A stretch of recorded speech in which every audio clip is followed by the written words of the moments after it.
really doing is using the backbone of the corridor. The corridor is the train.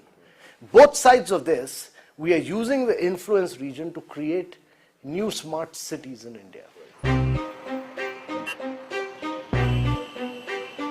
There is indeed a dire need to develop new cities. Our existing metros are slowly succumbing to the increasing population.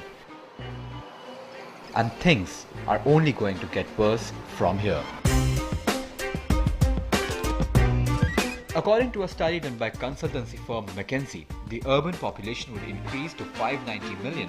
If you see the state of our towns and cities today, they are bursting at their seams. So as it is, people jokingly remark the development is happening along certain corridors, whether it's the Mumbai-Pune corridor or the Mumbai-Nashik corridor or the Delhi-Jaipur corridor. So because the cities are bursting at their seams, development is tending towards, in a linear manner, in a sense, hugging the highways.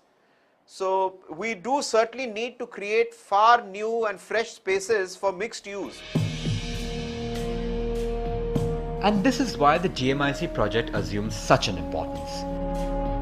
According to the master plan, DMIC would create 24 new cities within the Delhi-Mumbai zone, and the first 7 of them are expected to come up by 2018.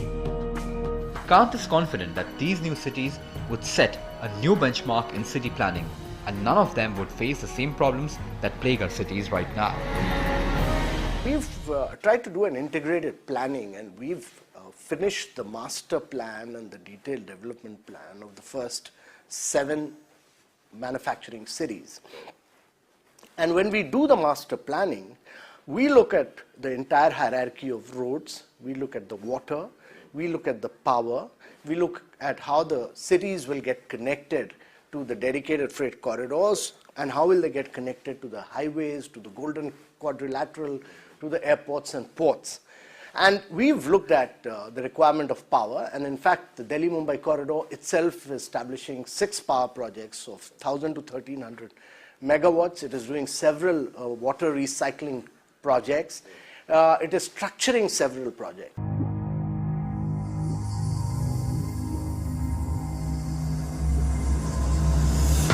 But the cities of future would not come cheap. According to estimates, each of these cities would cost anywhere between 35,000 to 75,000 crore rupees.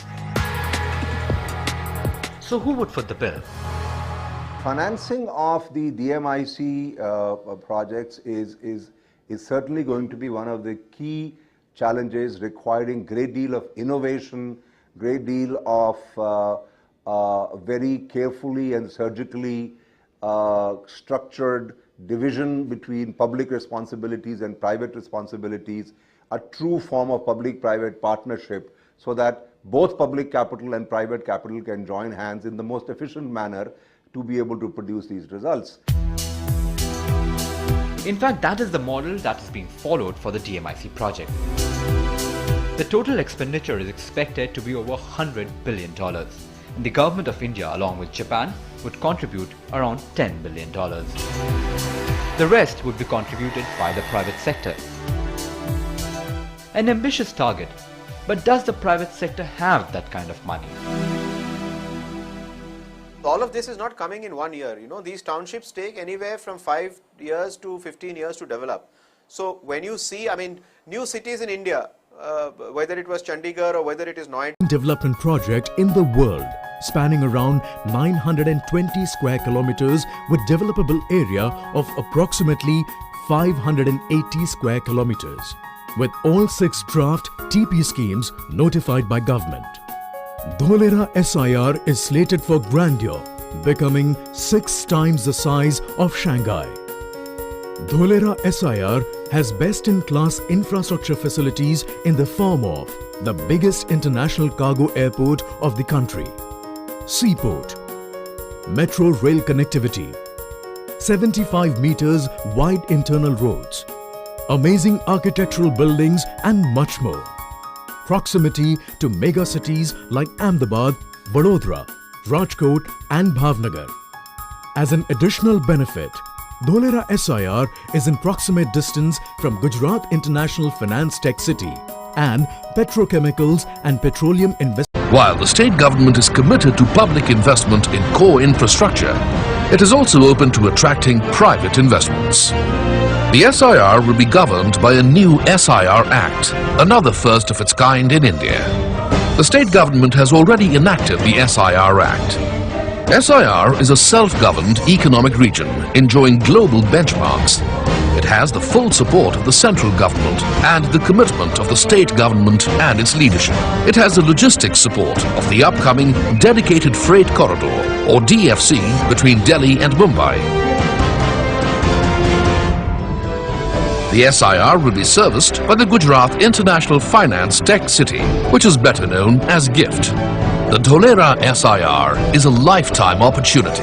The SIR offers a gamut of opportunities. Opportunities that exist in building its infrastructure.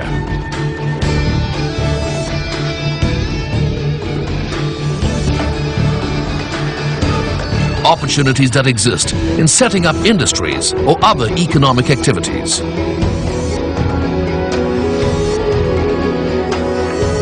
Opportunities that exist in building landmark buildings. Buildings that will be remembered by generations to come. Be in the SIR. Make it your workplace. Make it your home. Being in the SIR makes strong business sense. Gujarat can and Gujarat will. Gujarat can do it because Gujarat has made similar landmarks. The vision of the leadership is clear. The Dholera SIR is going to be a global reality much before you foresee. The state government has already commenced work on the central spine of the SIR. It has allocated 26,000 hectares of land for the SIR, in addition to allocating 1,700 hectares of land for the international airport located near the SIR. And anchor tenants are already in place. Yes, it is going to happen because Gujarat has faith in itself. It is going to happen because investors have faith in Gujarat. The people of Gujarat are known for creating. They create life, they create wealth, and they create happiness. Gujarat possesses the vastness of the sea and the majesty of the Asiatic lion. Being in the SIR is being ahead of the times. Invest in Dholera SIR. Invest in your future.